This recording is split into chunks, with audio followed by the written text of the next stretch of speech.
వల్లి వాళ్ళ అమ్మ నర్మద దగ్గరకు వచ్చి ఇలా అంటూ ఉంటుంది. ఏంటమ్మా నర్మద, బాధపడుతున్నావా అని చెప్పి నర్మదాను అనరాని మాటలన్నీ అంటూ ఉంటుంది. అది వినగానే నర్మద అయితే చాలా సీరియస్గా చూస్తూ ఉంటుంది. ఇక అక్కడ ఉన్న వల్లి వాళ్ళ అమ్మ అయితే ఇలా అంటూ ఉంటుంది.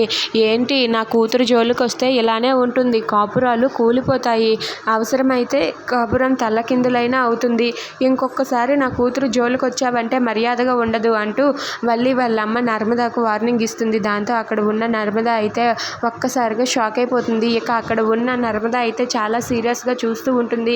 ఇక అక్కడ ఉన్న నర్మద వాళ్ళ నాన్న అయితే నీకెందుకు ఇవన్నీ తలనొప్పులు అంటూ తనైతే నెత్తి బాదుకుంటూ ఉంటాడు. ఇక అక్కడ ఉన్న వల్లి వాళ్ళ అమ్మ అయితే నర్మద, ఇంకొకసారి మా గురించి తెలుసుకోవాలనుకున్నా, నా కూతురు జోలికి వచ్చావన్నా నీకు మర్యాదగా ఉండదు, నీ జీవితం ఏమైపోతుందో నువ్వే ఆలోచించుకో, ఇదే నీకు లాస్ట్ అండ్ ఫైనల్ వార్నింగ్ అంటూ వార్నింగ్ ఇస్తుంది. ఇక అది వినగానే అక్కడ ఉన్న నర్మద అయితే చాలా సీరియస్గా చూస్తూ ఉంటుంది.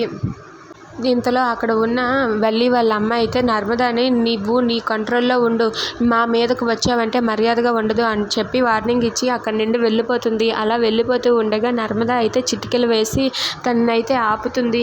ఇక నర్మద చిటికెలు వేసి చాలా సీరియస్గా ఆవిడ దగ్గరకు వస్తుంది.